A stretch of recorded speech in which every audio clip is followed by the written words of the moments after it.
한국 FA50 이젠 정말 무서운 수준. 우크라이나. 믿었던 F-16 추락 대참사. FA50 최종 개량 열광하는 폴란드. 폴란드양 FA52 비행 불능이라는 언론 보도가 있었다. KAI 측은 명백한 오보이며 11대가 이미 정상 가동 중이라고 밝혔다. KAI는 지난 2022년 9월 폴란드와 FA50 경공격기 48대를 수출하는 실행 계약을 맺었다. 이 계약은 도널드 프란치셰크 투스크 전 총리가 폴란드의 신임 총리로 확정되면서 어긋나기 시작했다. 폴란드는 FA52 무기 개량을 원하지만 미국 정부의 승인과 높은 비용이 걸림돌이다. FA50을 둘러싼 이 같은 논란들을 본지에서 짚어봤다. FA50 비행 불능, 사실일까?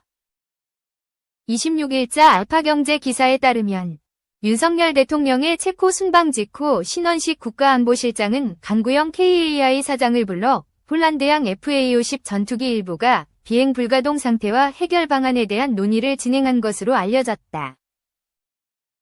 이 자리에서 신원식 국가안보실장은 강 사장을 통해 비행 불가동 상태인 폴란드양 FA50에 대해서 책임을 물었으나 KAI가 명확한 해법을 제시하지 못하면서 격노했다고 한다. 폴란드양 FA50 비행 불능 사태와 관련 국가안보실의 강구영 사장 문책성 소환 여부에 대통령실 관계자는 안보와 직결된 문제라 확인해줄 수 없다고 말했다. KAI 내부 사정에 밝은 한 관계자는 알파경제에 대통령실이 폴란드양 FA50 비행 불능 사태 때문에 강 사장을 소환한 것으로 안다면서 문제의 폴란드양 FA50은 우리 군이 쓰는 것과 같은 기종인 게필러 12대가 불상의 원인 때문에 비행이 불가능한 것으로 전해진다고 말했다. 여기서 게필러란 대량 무기 구매 전 신속히 전력 공백을 메울 무기를 뜻한다. 4일 FA50 비행 불능 논란에 관한 본지의 질의에 KAI 관계자는 명백한 오보다. 현재 FA50 12대 중 11대가 정상 가동 중이라며 지난해부터 폴란드에 이미 정비 인원을 파견한 상황이었고 추가 부품 수급 및 정비에 시간이 걸렸던 문제가 부풀려진 면이 있다고 말했다. 폴란드 정쟁에 애꿎은 한국이 KAI는 지난 2022년 9월 폴란드와 FA50 경공격기 48대를 수출하는 실행 계약을 맺었다. KAI 측은 폴란드 공군의 요구도를 반영해 성능을 개량한 FA50과 관련해 공중급유 기능을 통한 항속거리 증대, 능동 위상 배열 레이더, 공대지 공대공 무장 업그레이드 등을 통해 전반적인 기능을 한 차원 높인 것이라고 밝혔다. 폴란드와 맺은 계약에 따라 KAI는 FA50 12대를 2023년 말까지 우선 납품하고 나머지 36대는 2025년 하반기부터 2028년까지 순차적으로 납품하기로 했다. KAI는 상호협력을 통해 폴란드를 FA50 수출을 위한 거점으로 삼아 유럽 전역으로 판로를 넓혀갈 계획도 세웠다.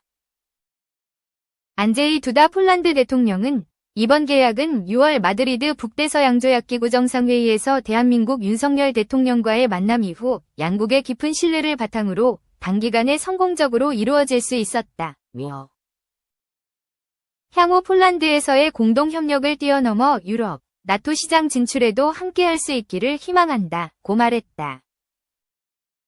폴란드와 맺은 방산 계약의 분위기가 바뀐 시점은 지난해 10월부터다. 당시 야권연합을 이끌던 도널드 프란치셰크 투스크 전 총리가 폴란드의 신임 총리로 확정됐다. 8년 만에 두 번째 총리 임기를 시작하게 된 투스크는 지명 확정 후 연설에서 우리는 함께 모든 것을 바로잡을 것이라며 내일부터는 모두가 예외 없이 집에 있는 듯한 편안함을 느낄 수 있도록 잘못된 것들을 바로잡겠다고 소감을 밝혔다. 전 정부와 다른 노선을 가겠다는 점을 분명히 밝힌 것이다. 일각에서는 야권연합이 집권하자마자 전 정부 시절 추진된 각종 정책이나 핵심 사업을 번복할 가능성도 제기됐다.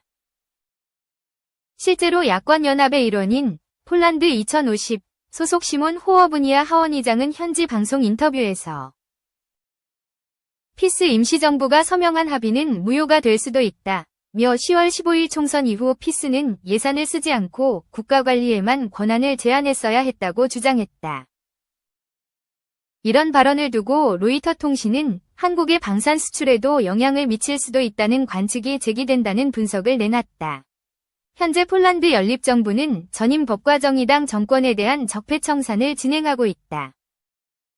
FA-50에는 단거리 공대공 미사일로 AIM-9M을 쓴다. 문제는 폴란드가 최신형인 AIM-9X만 보유하고 있다는 점이다. M형은 우크라이나에 대거 넘어간 상황이다. M형을 따로 구하기 어려워 FA-50의 공중전도 불가능하다. 폴란드 전임 정부는 자국 공군 무기고에 AIM-9M형이 없는데도 FA-50을 서둘러 들여왔다. 폴란드가 한국 탓만 할 수 없는 이유다. 다만 KAI가 혁신적인 공격력 강화를 서두르지 못해 폴란드가 태클을 걸고 있다는 지적도 있다. FA-50이 탑재하는 항공무장의 사거리가 짧아 현대전을 치르기에는 부족하다는 의견이 있었기 때문이다. 문제는 KAI 혼자서 FA-50을 만들지 않는다는 점이다. 레이더와 미사일은 RTX, 체계 통합은 록히드 마틴, 전반적인 조립 및 납품은 KAI가 맡는다. FA-50의 무기를 교체하려면 미국 정부의 승인을 받아야 할 뿐 아니라 비용 또한 만만치 않다.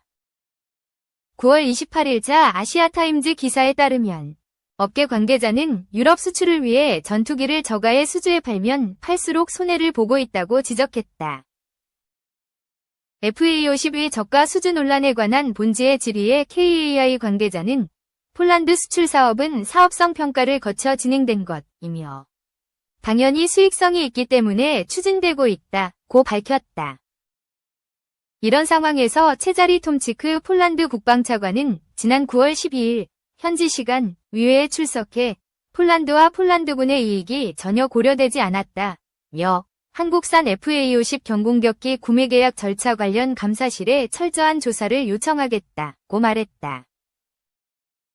폴란드의 감사에 대한 KAI 측의 대응 또는 입장에 관한 본지의 질의에 KAI 관계자는 폴란드 측의 요청사항에 관해 잘 협의 중에 있다며 사업에 큰 문제가 있는 상황은 아니다 라고 밝혔다. 지난해 7월부터 폴란드로 인도한 FA-50 12대는 훈련기 TA-50 블록 2를 개량한 것이다. TA-50 블록 2는 원래 한국 공군이 쓰려던 것이었지만 물량을 맞추려고 서둘러 보냈다. 9월 29일자 세계일보 기사에 따르면 정부 소식통은 이종섭 당시 국방부 장관 등 정부와 군수뇌부는 전력 공백 우려에도 한국 공군용 물량을 빼서 보내는 등 폴란드 요청을 최대한 들어줬다. 무기에 스펙만 문제 삼아도 서로 불편한 관계가 되는데 이제 와서 정권 바뀌니까 계약 과정을 감사하겠다니 폴란드가 한국 정부와 싸우겠다는 거냐고 말했다. K2, K9에 영향 미칠까? 폴란드 정부는 지난 2022년 한국과 FA-50을 비롯해 K2 전차, K9 자주포의 도입 계약도 맺었다. 이들 K방산 3종 세트의 1차 수출액만 10조 원, 향후 10년여간 3차에 걸친 수출액을 모두 종합하면 최종적으로는 25조 원에 달할 것으로 추정됐다. 이게 탄약 운반 장갑차, 지원 전차, 탄약 등을 포함하면 총 규모는 40조 원 이상으로 알려졌다. 당시 폴란드 측은 우선 1차로 K2 흑표 전차 180대를 도입하고 2차로 기술 이전 부품 조달 등을 통해 KPL, 폴란드형 K2, 800대를 현지 생산하기로 했다. K9 자주포는 1단계로 2022년에 48문을 수입하고 이후 2024년부터는 600문을 자국에서 생산하기로 했다. 현대로템과 폴란드 육군은 지난해 하반기 K2의 기본 성능 규격을 결정하고 올해 7월 PGZ와 KEPL 생산 납품을 위한 컨소시엄 합의서도 체결했다. 한화에어로스페이스는 폴란드 군비청과 2022년 8월에 K9 자주포 212문, 11월에는 천무 218문을 1차로 계약했다. 이어서 지난해 12월 폴란드 군 당국과 K9 자주포 152문을 수출하는 2차 실행 계약을 체결했다. 이 같은 K2, K9의 순조로운 수출 계약이 FA50을 둘러싼 논란 때문에 영향을 받지 않겠느냐는 우려도 있다. 이와 관련 본지는 K2, K9의 수출에 미칠 영향에 관해 KAI 측에 질의했고, KAI 관계자는 FA50 관련 논란은 해결된 상황이라며 타사에서 진행하는 사업에 관해 거론하기는 어렵다고 전했다.